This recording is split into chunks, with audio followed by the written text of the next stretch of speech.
हर हर महादेव। स्वागत है आप सबका हमारे भक्तिपूर्ण चैनल पर। हम अध्ययन कर रहे हैं श्री शिव पुराण का, और श्री शिव पुराण का हमने कथा महात्म्य पढ़ लिया। कथा महात्म्य के हमने 6 अध्याय पढ़े, और आज से हम शुरू करेंगे श्री शिव महापुराण की विदेश्वर संगीता का पहला अध्याय। अगर आप चैनल पर नए हैं तो कृपा कर चैनल को लाइक, शेयर और सब्सक्राइब जरूर से कर लें, और बेल आइकन जरूर प्रेस कीजिए ताकि आगे आने वाली वीडियो का नोटिफिकेशन आप तक पहुंच सके। तो चलिए आज के श्री शिव महापुराण की विदेश्वर संगीता का प्रथम अध्याय हम शुरू करते हैं। ओम श्री पुराण पुरुषोत्तमाय नमः। श्री गणेशाय नमः। श्री शिव महापुराण विदेश्वर संगीता। प्रथम अध्याय है प्रयाग में सूत जी से मुनियों का तुरंत पाप नाश करने वाले साधन के विषय में पूछना। बोले शंकर भगवान की जय। तो प्रथम श्लोक है, आद्यंत मंगलम जात समान भाव मार्यम तमीशम अजर अमर परमात्म देवम पंचाननम प्रबल पंच विनोदशीलम संभावये मनसी शंकरम अंबिकेशम।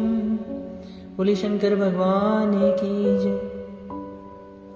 अर्थात जो आदि और अंत में तथा मध्य में भी नित्य मंगलमय है, जिनकी समानता अथवा तुलना कहीं भी नहीं, जो आत्मा के स्वरूप को प्रकाशित करने वाले देवता परमात्मा है, जिनके 5 मुख हैं, और जो खेल ही खेल में अनायास जगत की रचना, पालन और संहार तथा अनुग्रह एवं तिरोभाव रूप 5 प्रबल कर्म करते रहते हैं, उन सर्वश्रेष्ठ अजर अमर ईश्वर अंबिकापति भगवान शंकर की मैं मन ही मन चिंतन करती हूँ। बोलिए शंकर भगवान की जय। व्यास जी कहते हैं, जो धर्म का महान क्षेत्र है और जहाँ गंगा यमुना का संगम हुआ है, उस परम पुण्य में प्रयाग में जो ब्रह्म लोक का मार्ग है, सत्यव्रत में तत्पर रहने वाले महातेजस्वी महाभाग महात्मा मुनियों ने एक विशाल ज्ञान यज्ञ का आयोजन किया।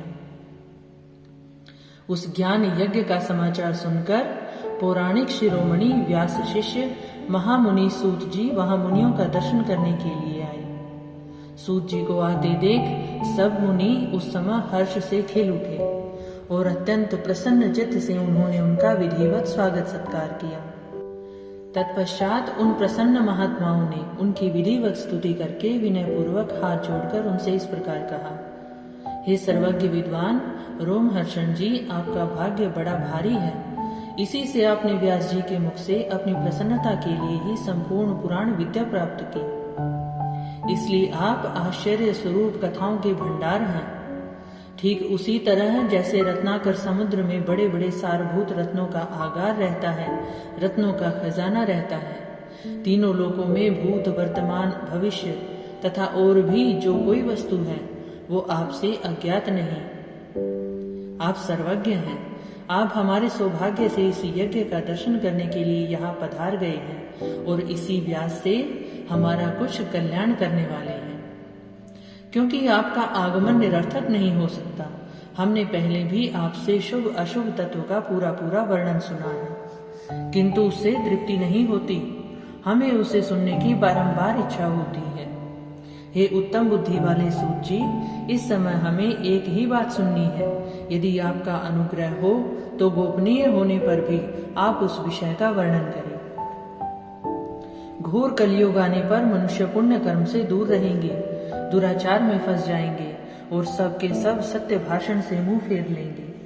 दूसरों की निंदा में तत्पर होंगे, पराये धन को हड़प लेने की इच्छा करेंगे, उनका मन पराई स्त्रियों में आसक्त होगा, तथा वे दूसरे प्राणियों की हिंसा किया करेंगे। अपने शरीर को ही आत्मा समझेंगे, मूढ़, नास्तिक और पशु बुद्धि रखने वाले होंगे, माता पिता से द्वेष रखेंगे, ब्राह्मण लोभ रूपी ग्राह के ग्रास बन जाएंगे।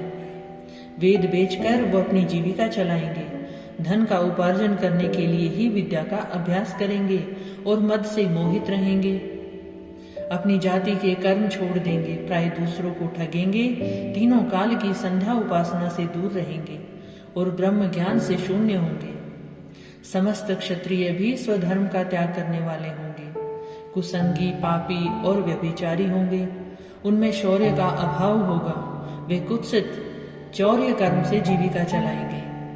शूद्रों का सा बर्ताव करेंगे। उनका चित्त काम का किंकर बना रहेगा। वैश्य, संस्कार भ्रष्ट, स्वधर्म त्यागी, कुमार्गी, धन उपार्जन परायण तथा नाप तोल में अपनी कुत्सित वृत्ति का परिचय देने वाले होंगे। और इसी तरह शूद्र ब्राह्मणों के आचार में तत्पर होंगे। उनकी आकृति उज्जवल होगी तथा वे अपना कर्म धर्म छोड़कर उज्जवल वेशभूषा से विभूषित हो व्यर्थ घूमेंगे। वे स्वभावतः ही अपने धर्म का त्याग करने वाले होंगे। उनके विचार धर्म के प्रतिकूल होंगे। वे कुटिल और द्विज निंदक होंगे। यदि धनी हुए तो कुकर्म में लग जाएंगे। विद्वान हुए तो वाद विवाद करने वाले होंगे। अपने को कुलीन मानकर चारों वर्णों के साथ वैवाहिक संबंध स्थापित करेंगे। समस्त वर्णों को अपने संपर्क से भ्रष्ट करेंगे। वे लोग अपनी अधिकार सीमा से बाहर जाकर द्विजोचित सत्कर्मों का अनुष्ठान करने वाले होंगे। कलयुग की स्त्रियां प्राय सदाचार से भ्रष्ट और पति का अपमान करने वाली होंगी। सास ससुर से द्रोह करेंगी, किसी से भय नहीं मानेंगी, मलिन भोजन करेंगी, कुत्सित हाव भाव में तत्पर होंगी। उनका शील स्वभाव बहुत बुरा होगा और वे अपने पति की सेवा से सदा ही विमुख रहेंगी। हे सूत जी, इस तरह जिनकी बुद्धि नष्ट हो गई है, जिन्होंने अपने धर्म का त्याग कर दिया है, ऐसे लोगों को इहलोक और परलोक में उत्तम गति कैसे प्राप्त होगी? इसी चिंता से हमारा मन सदा व्याकुल रहता है।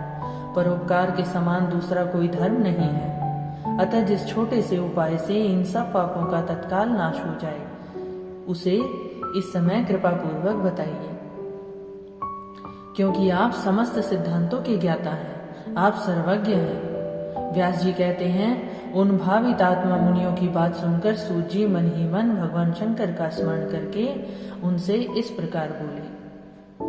आगे श्री सूत जी ने उन्हें क्या कहा, क्या कथा सुनाई, इसका वर्णन अध्याय 2 में। विदेश्वर संगीता का प्रथम अध्याय यहाँ समाप्त होता है। आगे की कथा सुनने के लिए आप मेरे चैनल को लाइक, शेयर और सब्सक्राइब जरूर कीजिए। महादेव सब पर अपनी कृपा बनाए रखें, सबकी मनोकामनाएं पूर्ण करें। हर हर महादेव।